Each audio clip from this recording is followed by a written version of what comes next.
Buenos dias, muchachos. How are you doing? Welcome back to Football Digest Daily. My name is Nyash, of course, as always. For the last 1 week and for the next 3 weeks, shall be digesting more of Euros than anything else. So, on Wednesday, when I was last here, that evening, we had 3 games going on. We had we had, what do you call it? We had Russia going up against Finland. I thought it was going to be interesting because Finland walikuwa wameshinda game yao ya kwanza against Denmark, right? So if they would have won that game, they would have been guaranteed of a place in the quarterfinals, right? But they did not. Russia won that game 1-0. Then at 7 p.m. same day, we had Turkey versus Wales, a game which I thought was going to be a bit, end-to-end, because the two teams, I felt like, for me, they're a bit equal in terms of strength. Well, the scoreline says otherwise. Turkey got beaten 2-0. I thought Turkey would do something. Unaona North Macedonia walijaribu. Hata kama wanapigwa unaona wanajaribu. They're trying to do something, right? Can't say the same about the Turks, man. Asa wanalala tu wapigwe viboko, and that's exactly what happened.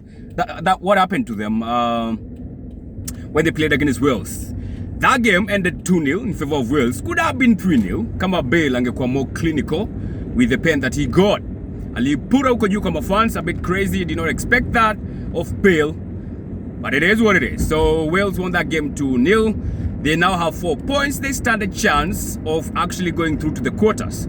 Because Switzerland, the other team which had drawn with them, got clapped by Italy. Now, Italy won that game 3-0. I thought this game was going to be also a bit tight, but again, Italy showed exactly why they just might be favorites. And I know some people are saying, oh, you're getting gassed up because they have beaten Turkey and Switzerland. These only teams ziko chini. Bro, unajua Switzerland wako what ranking in the FIFA World Rankings? Ndio useme wako chini. Switzerland wako number 13, but that is no weak-ass team. That ain't a weak-ass team for sure. So, yeah, again, and of course, if you look at Italy, I feel like their attacking is good. Their midfield is strong as fuck. I mean, Manuel Locatelli, that man there. I understand he wants to go to Juventus above any other place. But boy, oh boy, he's a heck of a midfielder. In fact, I saw some stats saying like in Syria, which might actually also be, I think, the entire Europe, he had the most entries into the final third, most passes into the final third. Yep. He had the second most tackles in the whole of Syria. Second most touches in the whole of Syria. Is it second? He actually had the most touches in Syria. He's good. He's a midfield maestro. And he's playing for Italy. If that does not scare you as a fan of any other team, I don't know what will, man. You should be scared. Italy, they fucking mean business, if you ask me. They are the dark horses, as people say, and they are galloping with gusto. Boy, you should be. Personally, as a supporter of France, siwezi taka tupatane na Italy. If kuna watu wengine wanaweza patana nao wawapige, the better. So, yes, Italy won that game 3-0.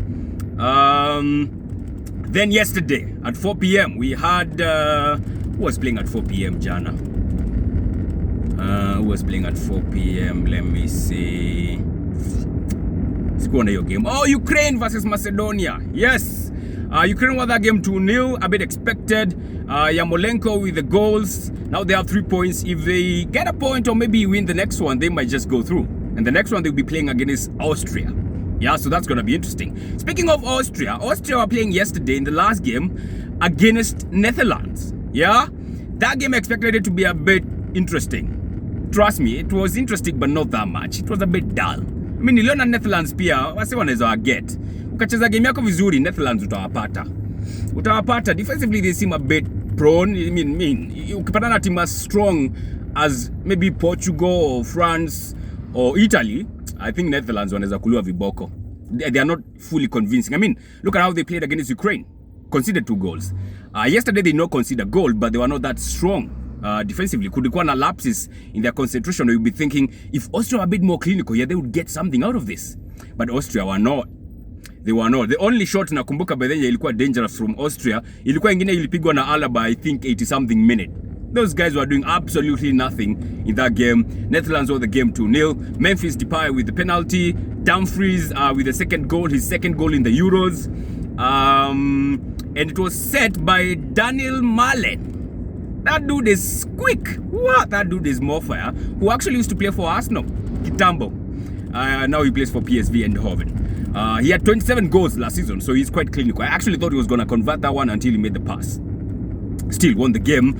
The most interesting game, however, that was played yesterday was played at 7 p.m. Denmark up against Belgium. Now, this one was a cracker. I mean, it was being played at Copenhagen. Mafans walikuwa mejaa, atmosphere ilikuwa noma, ile tu ya Hungary. You know, but still, just like Hungary, Denmark could not last the whole dance. You know, as in by the 90th minute, walikuwa wamechoka. Belgium have been more clinical than them. They actually came out the second half guns blazing, thanks to one man like KDB. KDB aliingia tu hivi kama amepiga assist na amefunga bao. How Lukaku won the man of the match, I don't understand yet. I mean, KDB ni alichange your game. Lukaku was there the whole first half. What did he do? Alafu inakuwa ati Lukaku ni man of the match. Nah, KDB ni alikuwa man of the match, hands down, right? But it is what it is. So Belgium won against Denmark. A spirited fight by the Danish, but still not enough to see them through the game. Again, the cream always rises to the top. And that's exactly what happened yesterday. So today, we have some interesting games going on. Yeah, today at 4 p.m. we have Slovakia. Slovakia niliona wanacheza na nani? They're playing against a very interesting team. Relax. What do you call it? So Slovakia in action today, I think at 4 p.m. Yes, 7 p.m. we have Czech Republic versus Croatia. Croatia have to win that game, otherwise they are fucked. Because, you know, they got beat by England. So they have to win today. I think they might just win that game, to be honest. Anything less than a win for Croatia would be surprising. It would be surprising, if not shocking. All right. Then at 10 p.m. we have England versus Scotland. That's gonna be a cracker. Tutaka kuona kama kina Kiranteni watacheza leo.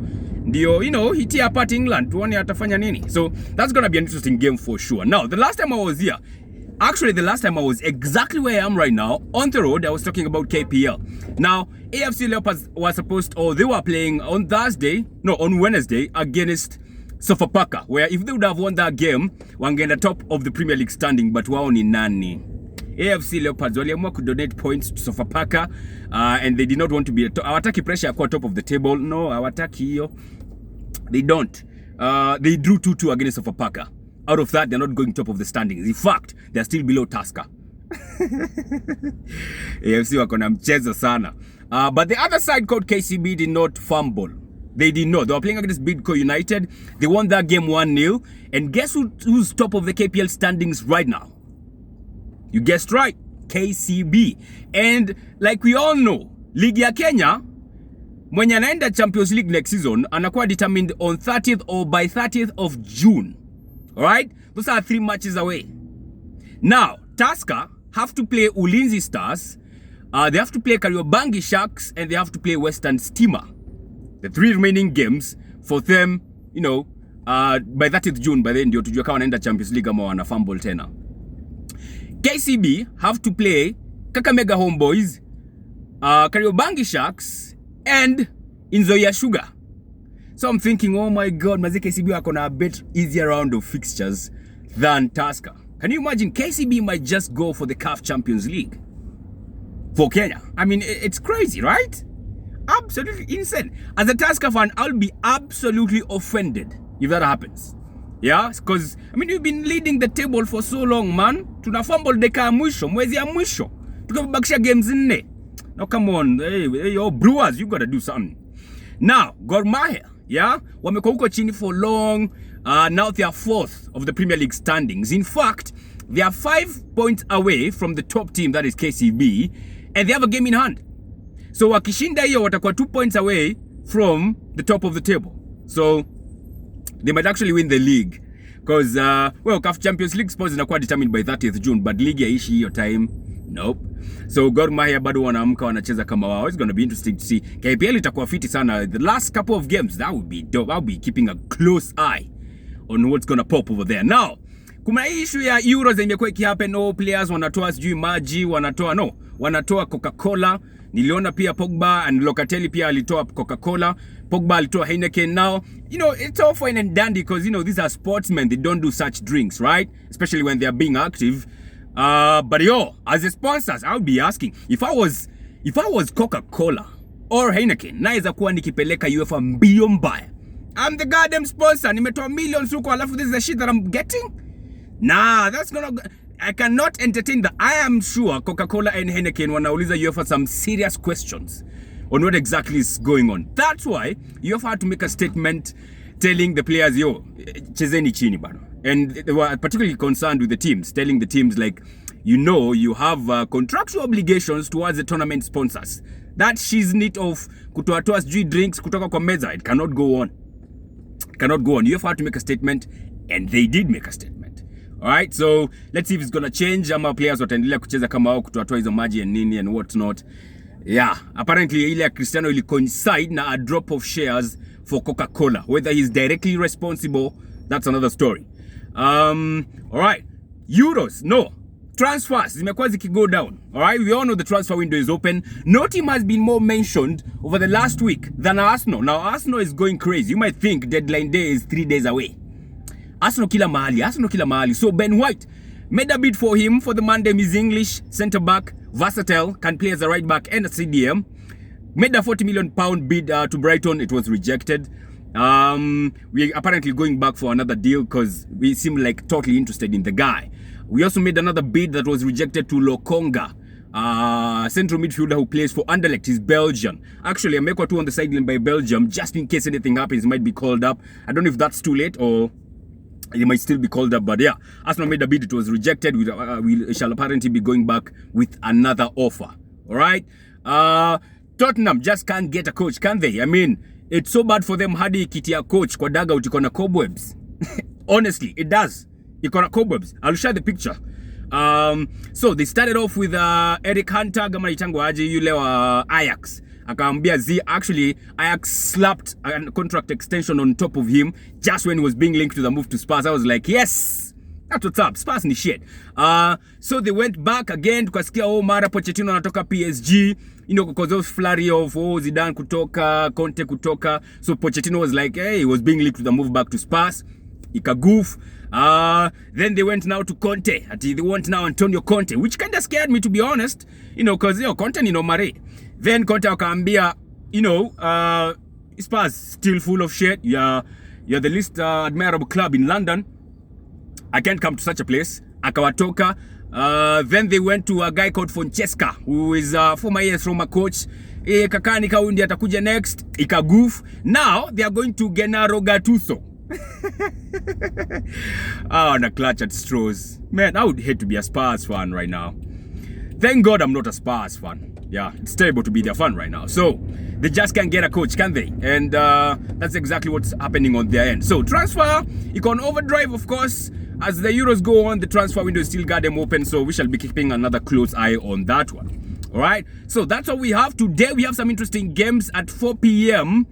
No, I think I've already mentioned about the games. Yeah.